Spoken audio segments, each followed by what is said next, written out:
Today's video is brought to you by failed movie franchises, and it's a very interesting subject that I like to bring up because as of 2 days ago, I watched the two and only two movies in the Percy Jackson franchise, while at the same time reading the books. I'm currently at Titan's Curse. I've read the books before. I think I've read them twice, funny enough.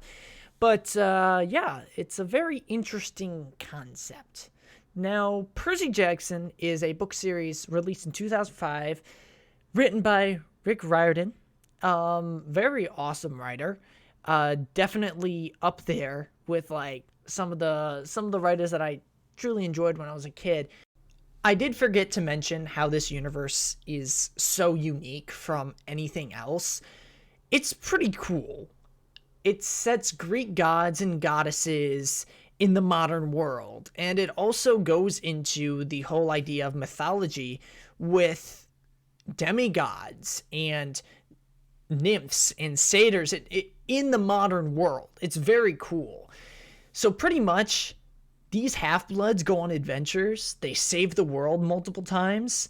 And it's just a really interesting concept. I mean, setting Greek mythology in a modern setting is just so fascinating, and I have no clue how Rick Riordan did it.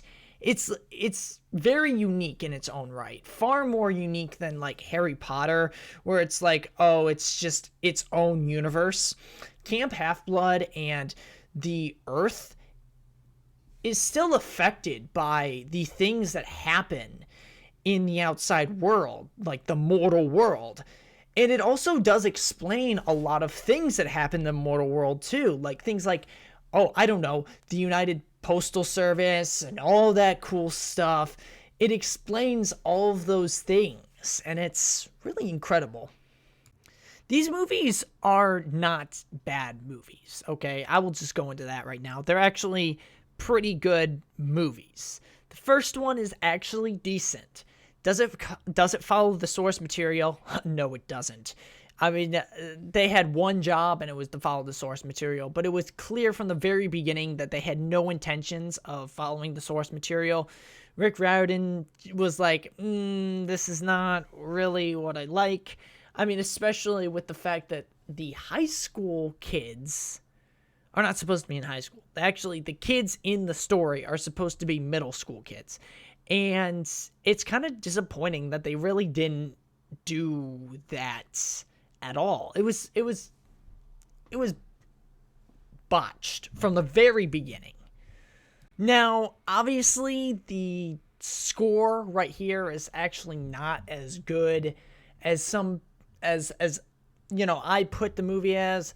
I'm a little bit, I'm not really much of a follower of to Rotten Tomatoes, even though it is probably the most accurate looking, the most accurate film rating system ever. It's the one that I follow. But it's really interesting to look at some of these film scores, because you look at the film scores here, and it's like, oh, it's not, when you see the movie, it's like, oh, it's not bad. But at the same time, when you look at the audience scoring, you look at the tomato meter, it's like, oh, maybe I'm not much of a movie critic. Now, Sea of Monsters has a very similar score. It's a very different movie from the first one. Again, it doesn't follow the source material. As you can see, it has a very low score. It's incredibly, how should I put this? It's an incredibly forced sequel that didn't need to happen. I don't think so. If they had intended to make 5 movies, they should have actually just gone and just made all 5 movies and just did it and done away with it immediately. However, they waited, I don't know, like 5 years to make the second movie, and it didn't really work out from the score there. Now, what has this got to do with the idea of how I look at movies and everything? Well, I'm more of a missed opportunity type person than I am oh, this movie just sucked. But I tend to be more optimistic about what the future of some franchises can be. I had hopes that they would make a third film, Titan's Curse, which is my favorite of the books. But from my experience, I'm really excited that Rick Riordan had talked to Disney and be like, let's make a Percy Jackson TV series on Disney Plus.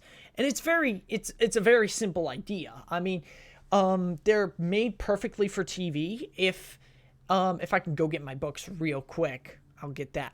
I'll get you the books. Now I got all the books right here, upside down, but they're all here. But I'm gonna open one of these up and really just explain to you what I hope they do for the series, because the thing about having a serialized TV show is you have to have episodes. And that's well, pretty obvious. I mean, you have to have it be an episode. But the thing about The Lightning Thief and all the books after it was the fact that the chapters are so randomly named. They're so random. All right, let me give you an example real quick. Okay, this is hilarious. Okay, the first episode. This is what's going through my mind right now. The first episode of the Percy Jackson series will be called "I Accidentally Vaporized My Pre-Algebra Teacher."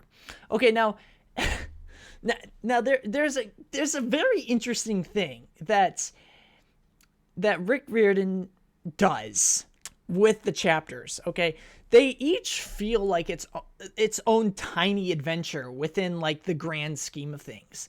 So, like, for example, there's another good one that's called "I Battle My Jerk Relative," or "I Settle My Tab," or something like, where is it? "I Become Supreme Lord of the Bathroom." Okay? There's a ton of strange chapters in this book that all lead up to the finale of the book. But the titles have nothing to do, and it goes even to the last book, which, spoilers by the way, it is called The Last Olympian. The Last Olympian. If I'm gonna go into the last book. All right, let's look at this. Okay, I go cruising with explosives. I meet some fishy relatives. We break a bridge. Pigs fly. Okay. I am dumped. It shouldn't be funny, but it is hilarious. I thought it was hilarious when I was a kid, but I'm gonna go through I'll go through all of them. I will go through all of them. Now here's Sea of Monsters. I just finished reading this one. It's it's very interesting. My best friend shops for a wedding dress. Okay, I play dodgeball with cannibals. Tyson plays with fire. So basically, I just go on a tangent for like 5 minutes about how the titles of each chapter are just weird. And I think that really is the point. I think Rick Riordan really wanted to make a TV show or a movie franchise of his books from the very beginning. I mean, it was 2005 when you released the first book, and, Harry Potter had already made tremendous strides in the movie industry, and it was so popular with the kids and also adults, and Rick Riordan wanted that. So pretty much to get his book franchise butchered by 20th Century Fox way back when, just really goes to show how Hollywood is sort of Hollywood doesn't know what they're doing sometimes. And it's really sad, for adaptations like Harry Potter and Hunger Games, everything kind of just fits into place. And it doesn't get botched by the studios. However, this time around, or that time around, everything just didn't work out. And Rick Riordan really wanted to make his adaptation the way he wanted it to. And I just feel as if every chapter in every book will be an episode for a 5-season series on Disney Plus. Anyways, I just wanted to talk about Percy Jackson. It's one of my favorite book series, if you guys had not known that. But, hopefully you guys enjoyed. And if you did, be sure to like, comment, subscribe, dislike it if you didn't like this random video. And, yeah, I'm going to go and, just go on the internet and tell people, hey, Rick Riordan knows what he's going to do for the Percy Jackson series. And, yeah, hopefully they do it right. So, yeah. Why did I make this video? I don't know why I made this video. Oh, my goodness. Bye now.